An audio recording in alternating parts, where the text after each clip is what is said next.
நீ கரெக்டா இருந்தாதான் என்ன நீ குத்தம் சொல்ல முடியும். நீ தப்பாயிட்டேன்னா நீ எப்படி என்ன குத்தம் சொல்ல முடியும்? அந்த வேலைதான் இங்க நடக்குது.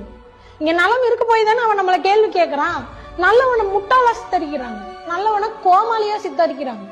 புரியுதுங்களா? நல்லவன் ஏமாளி, அவன் பொழைக்க தெரியாதவன், சரியா திருட்டுத்தனம் பண்றதும் ஃப்ராடு பண்றதும் இங்க கெட்டிக்காரத்தனமா பார்க்கப்படுது, அவன் திறமையா பார்க்கப்படுது. இது எவ்வளவு பெரிய ஆபத்துக்கு சமூகத்தை கொண்டு போகும். புரியுதா? இங்க நல்லவனா இருக்கிறவனோ நேர்மையா இருக்கிறவனோ கோமாளி இல்ல. புரியுதுங்களா? நம்ம வாழ்க்கையில் ஒண்ணு நடக்கிற வரைக்கும் அதோட அருமை உங்களுக்கு தெரியாது. புரியுதா? ஒருத்தன் தப்பா இருக்கிறான், ஒருத்தன் நேர்மையா இல்ல, அவன் மூலமா நம்ம லைஃப் அஃபெக்ட் ஆகும் போதுதான், எந்த தப்பும் செய்யாத ஒருத்தனோட வாழ்க்கை அஃபெக்ட் ஆகும் போதுதான் அதோட வலி தெரியும். புரியுதுங்களா? அது வரைக்கும் தெரியாது. ஆனா அது நம்மளுக்கு நடக்கும்போது இன்னொருத்தன் நல்லவன் இருந்தாதானே நம்மளை காப்பாத்த வருவான்.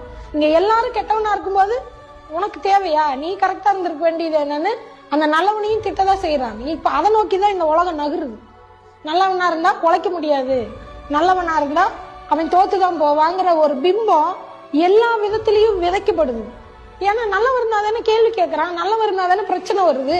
நல்லவனே இல்லாம பண்ணிட்டா அதை நோக்கிதான் இந்த சமுதாயம் நகருது. அது எவ்வளவு பெரிய ஆபத்துல முடியும்னு இன்னும் நிறைய பேருக்கு புரியல.